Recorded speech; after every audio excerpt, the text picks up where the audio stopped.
E qual é a diferença na hora de alugar o condo, que é o nosso apartamento, que cada um tem uma portinha, Sim. e os apartamentos que uma pessoa é dona de todas as portinhas? Então, uma coisa que eu explico muitas das vezes para meus clientes é que o risco para essa empresa que é dona de várias unidades, normalmente é um pouco menor, né? Porque se um inquilino sair, eles têm, né, 339 outras unidades para cobrir esse risco, né? O prejuízo, no caso. O prejuízo, exato. Uhum. Então, em muitos dos casos, esses apartment complex que a gente chama, né?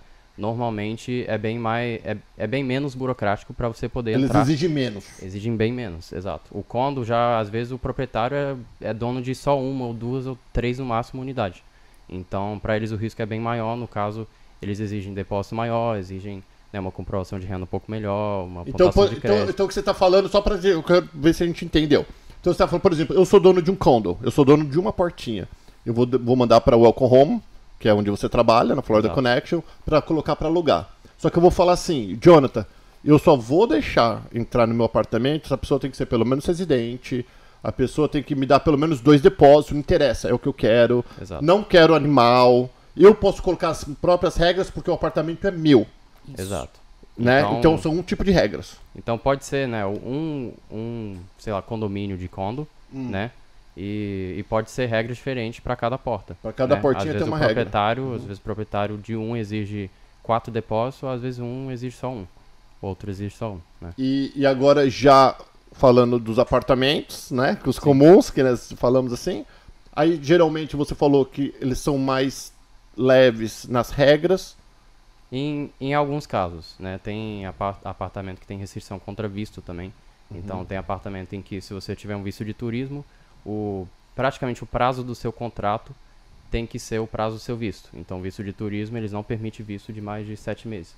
No caso, o valor do aluguel aumenta bem mais e a restrição, em alguns casos, é bem maior. Mas não são todos assim. Não são todos, exato. Porque existe 1 milhão de gente morando aqui sem visto nessa altura. Exato. Né? Nesse caso, assim, tem vários apartamentos que eu trabalho especificamente, porque a questão do aluguel, como você explicou, é bem burocrático nessa questão, não só de visto, mas de renda, né? Porque a pessoa, um proprietário quer ver uma renda em dólar, quer ver uma pontuação de crédito bom, então se não tiver isso, tem certas regras que tem que mudar, né? Às vezes eles exigem um depósito maior, ou em muitos dos casos, às vezes até exigem o ano todo pago de aluguel à vista. Uau! Isso já foram, na verdade, casos que clientes meus já pagaram. O ano inteiro?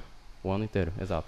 Então, só para ver se eu entendi. Então, as mesmas regras, praticamente, que servem para o condo, para a pessoa que é dona de uma portinha, funciona na casa ou no single homes, como é? Single family. Single family homes. Sim. Ou na townhomes. Sim. Geralmente sim, porque é isso, né? O dono tem proprietários individuais. Alguns têm várias unidades, né, que eles colocam no mercado aí para poder rentabilizar, e sendo condo ou single families ou townhomes, né, bem diferente do apartment complex, como a gente falou, é uma única empresa que explora aí uma quantidade bem maior de unidades e o risco que eles têm em todos os aspectos é bem menor, portanto são um pouco mais flexíveis. Ainda assim, óbvio, precisamos preencher diversos requisitos, né? Entre eles, dependendo do apartamento, enfim, tem a questão do visto.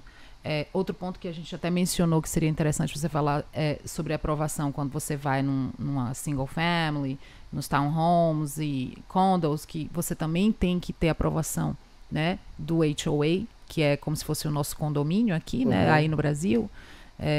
Então também é uma segunda aprovação, além da aprovação financeira, né, que é feita, você também precisa cumprir os requisitos do próprio HOA. E eu entendo, agora vocês estão nos ouvindo e vão falar, mas como assim, Paulo? Porque imagina, faz de conta que eu sou um ex-presidiário, e eu encontrei Jesus e fiquei feliz agora não sou mais. Agora eu era uma pessoa má e hoje eu sou uma pessoa boa.